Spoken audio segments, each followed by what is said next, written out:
Welcome to the Amanda Quick Show. I am your host, Amanda Quick. I am the best-selling author of The Sex Trafficker's Wife, a story of truth, faith, and trust in self, a public speaker, and a trauma advocate. This is my show where no topic is off limits. From my own personal stories of trauma and adversity to the healing journey after trauma, parenting after trauma, and the spiritual awakening that often follows our traumatic stories. Quantum physics, spirituality, and the realm of possibility. If this sounds like your jam, subscribe for more, and I hope you enjoy this episode.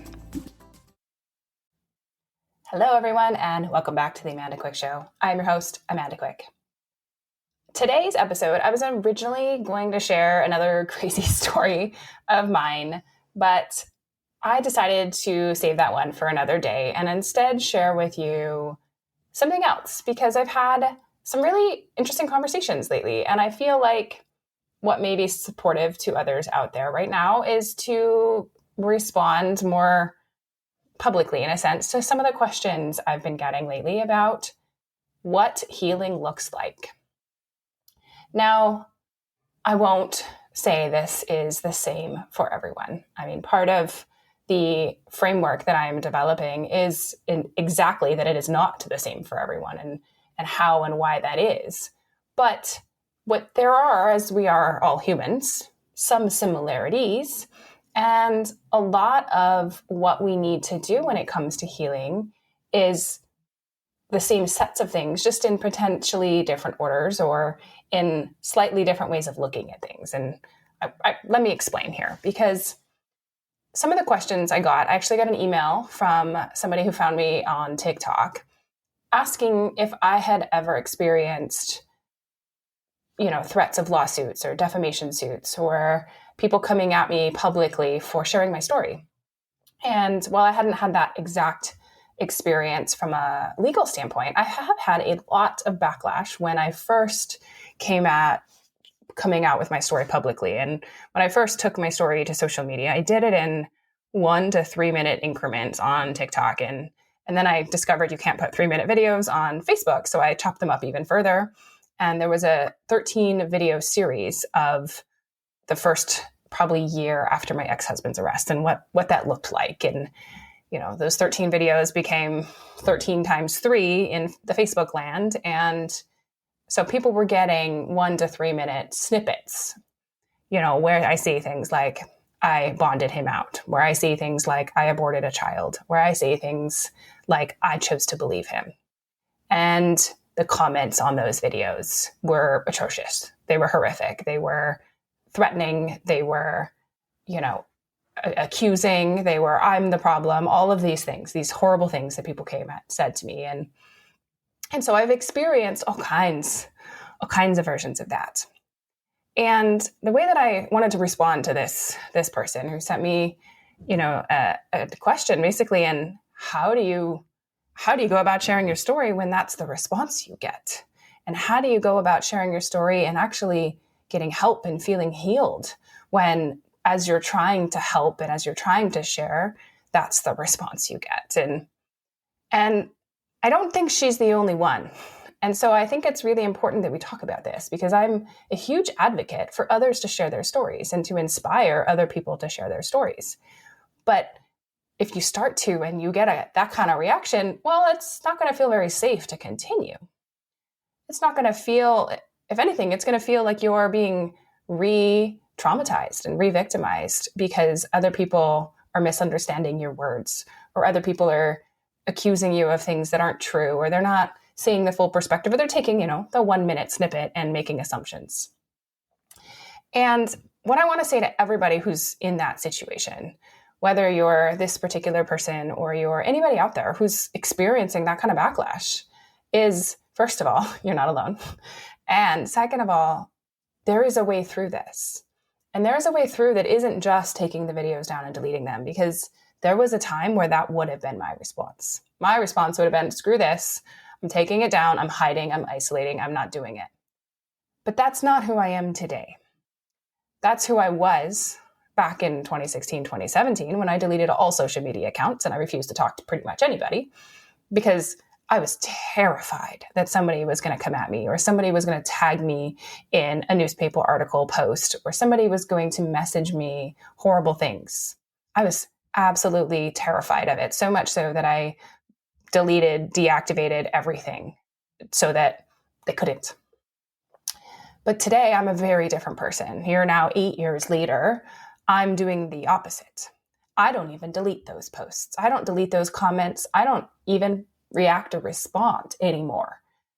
And let me tell you why. And at first, I was a little taken aback by it. I won't lie there. That's absolutely, you're like, excuse me. And the human instinct is to defend yourself, right? You're to defend yourself, and you don't have the whole picture. You don't know all the things, or how dare you say that to me, or whatever. But after sitting with it, I realized that if I didn't do anything, and if I just let them make an ass of themselves, which is really what they're doing when they're, throwing their shame and judgment at me on social media, if I didn't do anything, pretty quickly, the next person to read that comment would come to my defense, whether this person had also been in an abusive relationship or had, seen more of my videos or whatever, would immediately come to my defense. And all of a sudden, this comment thread would be this back and forth between these two other people. And the Facebook or the TikTok algorithm really likes that. They really like it when people engage and comment on your videos. And all of a sudden, what I was seeing is my videos just blowing up because of people arguing in my comments. I didn't have to do anything. I just put them out there and let the world handle it. And what I realized is that all of that commentary, as long as I didn't let it affect my emotional state, as long as I didn't take any of it to heart and take it as truth, and if I felt any truth in anything anybody said, that was an opportunity for me to go, okay, that hurts. Why does it hurt? Is there some part of me that still holds guilt here? Do I still have shame about those choices? Do I still feel like I was a bad mom, or I did the bad thing, or whatever it is? And if I feel even a minuscule amount of it, this is an opportunity for it to be lifted up and out of my system. And if that's gone from my system, then I really can just let the Facebook land take care of it and use this to actually get more people to see my videos and see my story and get my message out there. And when I shifted it like that, it was a fascinating change, because I also got a whole lot less hate comments. And if I did, those videos just got more attention and more support. I mean, I got ridiculous comments like, I was recording videos first thing in the morning and people were like, you never wash your hair. I was like, that's not actually true. I just hadn't yet this morning, and they're having judgment about my appearance and all kinds of silly things like that. And I have curly hair. I'm sorry, I don't wash my hair every day. You're not actually supposed to. But, I don't need to defend myself. I don't need to explain why I'm showing up the way I'm showing up. It worked for me to record the videos first thing in the morning once a day, as that was the guidance I got from myself about how to create this series. And I wasn't going to worry about what I look like or the rest of it, because I wanted it to be raw and real and true to my experience. That's what I wanted. And that's what I did. And so when people are saying, how do you share your story when you get that kind of backlash? My reaction and response to them is, if that backlash is causing you emotional or mental suffering, then it's time for you to do some more healing work. And that's not always an easy response, because, this particular person, her response back to me was, well, the mental health system is not supporting me. It's not helping. And I don't know where else to go. And that's actually an even harder hurdle for most people, is, who do I actually turn to for help? Now, I've been in traditional therapy at various times. I've been in traditional therapy in my teenage years and all through my divorce. I've done all kinds of version of talk therapy, EMDR therapy, all of that. And in the midst of active PTSD, in the midst of being in my situation, therapy was needed. I needed a place to just vomit it all out. I just needed a place to talk out my feelings, share what was going on. Just, it was really a dumping ground. That's what I needed. And that's what talk therapy does do well. But after it was over and I was no longer in direct threat and I was no longer in constant fight or flight, it's not what I needed anymore. And it didn't actually support me. I had both therapists that I was going to during my divorce and then shortly after basically say, I was graduated. I was done. They did all they could do for me. And as a patient, on one hand, you're like, okay, so it means I've done the work. I'm doing good. On the other hand, well, what do I do now? Because healing is not a linear finished. You're fixed. It's not a bone that's now no longer broken. It's much more complex than that. And so I knew that there was more to it. I knew that on some level, I created this experience for a reason, and I needed to understand it. It had to hold a purpose for me.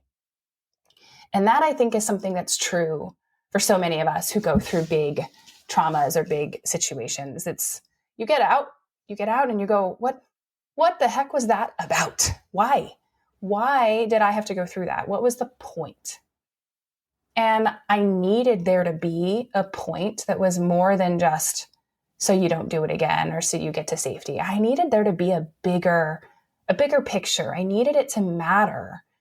And I needed to be able to use my story in a way that was not just about me and my kids. I needed it to be about the overall bigger picture system, to the problems in the world in a bigger way. I needed it to be able to help inspire other people too.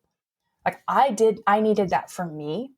And I truly believed that by going through something as big as I did, that I was given this gift, this opportunity to use this horrible, horrible, shocking thing that happened to get people's attention and to use it to share how even when it really, really, really sucks, there is a way through on the other end.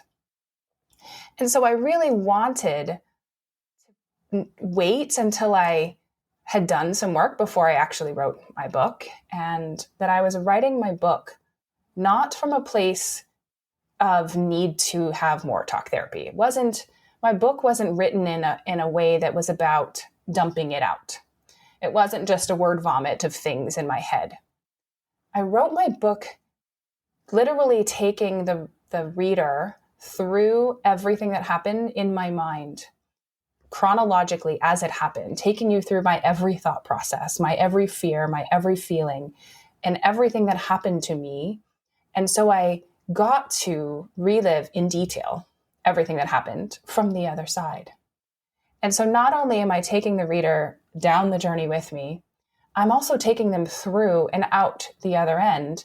And I'm doing it knowing that I make it through because I'm writing it from, the future where I have made it through. But I also get to use it as a healing process in itself, because reliving in detail as I'm writing is causing those experiences to have an emotional reaction in my body. I'm having pain show up in various places. I'm re-experiencing the emotional traumas. I'm re-experiencing all the thoughts that went on, all of the what if and supposed tos and have tos and how bad does it have to be, and all the things, all the mind spins, everything. I'm re-experiencing them as I'm putting them out on paper. And then I'm also re-experiencing what I did to come out of that situation and what I did to shift and change so that we did come to safety. And I get to do so in a way that now is this doorway of invitation, because I get back in the hole with you. It's like I climb back in there and say, wow, it really sucks. This is what I went through. And this is everything that I felt and everything that I thought and everything that happened. And then I say, but I found this door over here, this other tunnel. And I found a light and I turned it on. And I said, I think this is the way to go. And I take you down that journey and I find myself out of that hole. And I say, do you want to come with me? And so I get to share my story from this perspective of, I see you, I get it, but you don't have to stay here. It's okay that it's currently all you know, but you don't have to stay there anymore. And you can come out through this other way if you want to. And it's okay if you're not ready right now, but there is this other opportunity and I will be here when you are. That's how I wrote my book. And so what I want people to know is when you go through a deeper healing process, when you go through a process that isn't just getting it out and talking about it, but actually looking and reflecting back on what created this situation to begin with, what installations and beliefs about relationships, about yourself, about the world still exist that in some ways caused this situation. No, you're not to blame. 100% not. You're not to blame for other people's choices. But on some level, there is a pattern in yourself that has invited that experience to be part of your reality. And that's not easy to look at. For me and myself, and looking at my teenage years and everywhere that I sought to have male attention because of my dad leaving my life, where I sought to be validated by my peers, and the only ones who would do so were the way too older males in, my periphery. And I got a lot of inappropriate attention very, very early, teaching me that that's where my validation came from. That's where my worthiness came from. And so those patterns got deeply ingrained in me. And so when I received male attention from other inappropriate people, it excited me because that's the pattern that I knew. And that's the belief that I held about myself. And I refused to see any red flags that negated that because I didn't want to. I didn't want to see what was in front of my face because I was so focused on feeling appreciated and loved by somebody who was inappropriate that I didn't want to see all the ways that was not okay.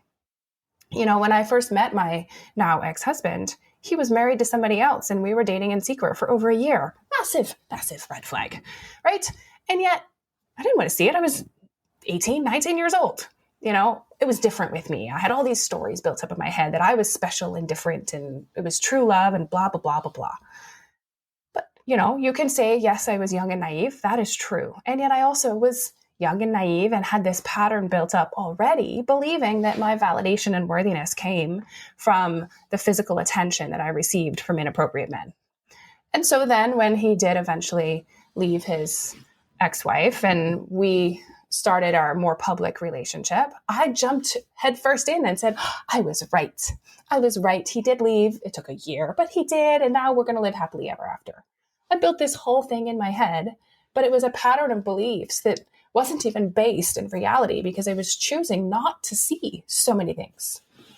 And all of the red flags that continued through a relationship, I had all of the explanations for and all of the reasons that wasn't true. And now we're living together, or now I'm pregnant, or now we're married, or all of these things. So this is what it is. And I'm going to choose to say I'm grateful that he, financially provided for our family. And I'm not going to, never mind that he never, hardly is home and doesn't talk to us and doesn't give me the time, attention, or anything that I need, because I have this wonderful family and I have 3 children and I'm so grateful for my life.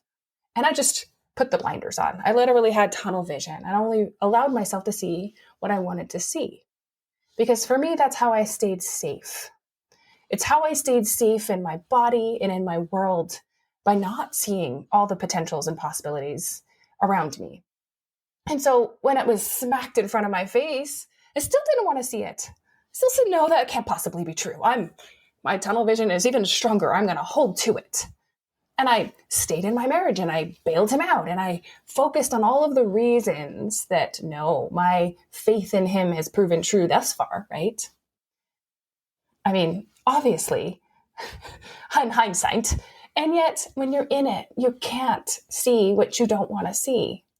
You can't shift out of this because it would be so incredibly unsafe in your body. You don't let yourself. And the thing that's the hardest to release and to heal from is the shame and the judgment that you hold on to for those moments when all you desperately want to do is to hold on to that safety. The safety and the known and the beliefs that you have and what has worked thus far. When you hold so tightly to those beliefs and this identity that you've created for yourself of who you are, who the world around you is, and your place in it.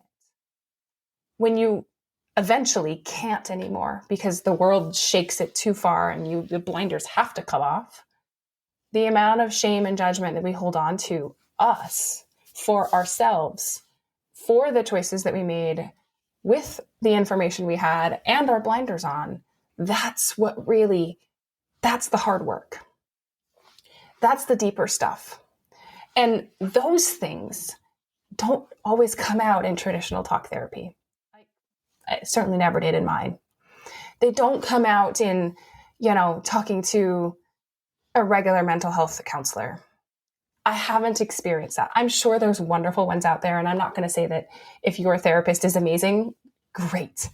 I'm so happy, because the ones that I have experienced, that's not their goals. Their goals are just to be a place to receive and to help you work through today's stuff, not to necessarily reflect on everything else, because that's just at least how I have experienced said things. Now, instead, my focus after all of this was to do the deeper work, is to find the whys and the understandings, and to shift my own beliefs about who I am and my place in the world and why I'm here and all the things that mattered to me as a person who's now overcome and can reflect and look back on my story in a new light.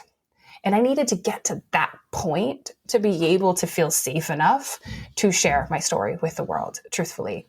And coming to the place of safety within myself means that people can say whatever the hell they want about the choices I made 8 years ago. That's great. You are definitely not going to say something that I didn't say to myself many, many times. I'm not worried about that, because I know now that I've worked through those pieces. And I'm not going to say 100%, because honestly, I don't, it's not, new stuff comes up all the time. But for the moment, as things have come up, I found those opportunities and I say, ooh, that one stings. Okay, I've got some more stuff there. Let's go look. And instead of hiding from my triggers and hiding from the trauma, I go searching for those gifts underneath it, because they give me more data, more information, more that I can share with other people. And instead, I want to use every lesson and learning as an opportunity to share with more people. And so the journey that I went on, instead of traditional therapy, I went down a spiritual journey. And I've talked about it on this show before, but I went on a spiritual journey. I entered spiritual communities, online healing communities. I took classes on quantum healing, which to me, my definition of quantum healing, just to share with here, is when I look at healing on a not just linear level, when I look at it on a physical, mental, emotional, and spiritual level, and I look at it from a past and future self perspective. So it's outside of linear time, and it's on multiple dimensions of self. And quantum healing encompasses all of that, because I believe that the universe is not a linear thing, that we are currently experiencing it in a linear way through this reality, but everything actually is happening at the same time in this now moment. And the more I can bring it all together, the more I can work on healing what has happened in the past and make sure that those things don't happen again in the future. Because the beliefs are changed now in this moment, not back then. They are what they are back then. But today I can change them, and I can look at what happened back then in a new light. And I can look at the things that I experienced in a different way. And I almost change the past experience by doing that. And that allows me to be in a place where I don't have PTSD. I have healed that. I don't get trauma triggered on a regular basis. Not at all. I generally go through my day fairly even, emotionally. And yeah, I have my good days and bad days. We all do. But I have so many tools to help myself come back out of emotional situations or mental mind spins. And I have a different level of people in my periphery that speak a language about healing in a different way. And I value and appreciate every single person who hears me out as I'm processing things, or who gives me a perspective that maybe I didn't see. Because ultimately, at the end of the day, every version of my experience, everything I currently experience in my reality, is a reflection of those beliefs, of the things I'm still holding. So if there are things I don't like in that experience, it's on me to dig into why that's happening and on what part of me thinks that this is what I'm worth, or this is my value, or this is how it has to be for whatever reason I've decided. And so, today the spiritual and healing communities are different. When COVID hit, so many things went online and there was a huge influx of healing communities, and they don't not exist anymore, but the one I was in does not exist anymore. And there were their own issues with them, to be totally honest. I wouldn't recommend most people go down that path today because there are other options available today. And what is most important for anybody really wanting to explore deeper healing, anybody really wanting to dig in, is finding somebody, whether it is a therapist, a counselor, a coach, a spiritual teacher, whatever it is, finding somebody that you feel safe with. Not kinda safe, but you feel safe to tell your deepest, darkest, really yucky stuff to. Somebody that you can feel like they can see you. They can see you and they can hold what you have to say and what you've experienced and not get emotionally triggered back. Is one of my complaints about talk therapy. One of my complaints about the mental health system is the vast majority of people on the other end of the chair, listening to you, have their own traumas and triggers. And they haven't been taught, or they haven't been really released those traumas and triggers in a sense to not react. They can't help it, truthfully. But when you say something that's happened to you and you can feel their response of judgment, even if it's about their own experience, that just re-traumatizes you. That just re-triggers you and makes you feel like, shit, I am a bad person. I did do it wrong. I'm not worth it. And even if that's not the words that come out of your mouth, every single human on this planet can feel somebody else's response. And you can feel it, and the unsaid things are almost even worse than the things that they do say. And so finding somebody that you feel safe and no matter what you say, they can hold it and they're not going to judge you for it. Non-judgmental, safe space to unwind and to process. And a good therapist, a good coach, mostly they ask questions. They help you come to those deeper understandings for yourself. But they ask the pointed questions that might point out a pattern, that might ask a question of how this relates to your childhood or other relationships you've had, or how this relates to the way you currently are making an income and the beliefs you have about yourself there, or whatever version of things that they see as parallel. They're going to ask those questions.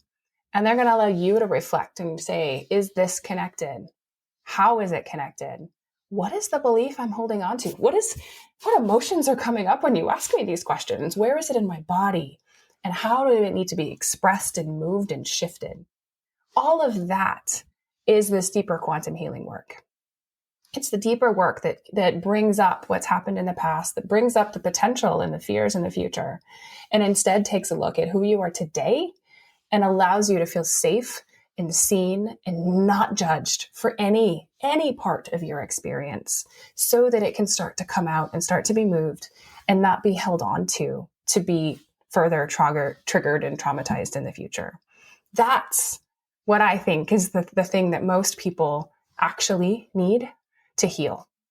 And finding someone who you feel safe with, who you feel supported by, and can hold that.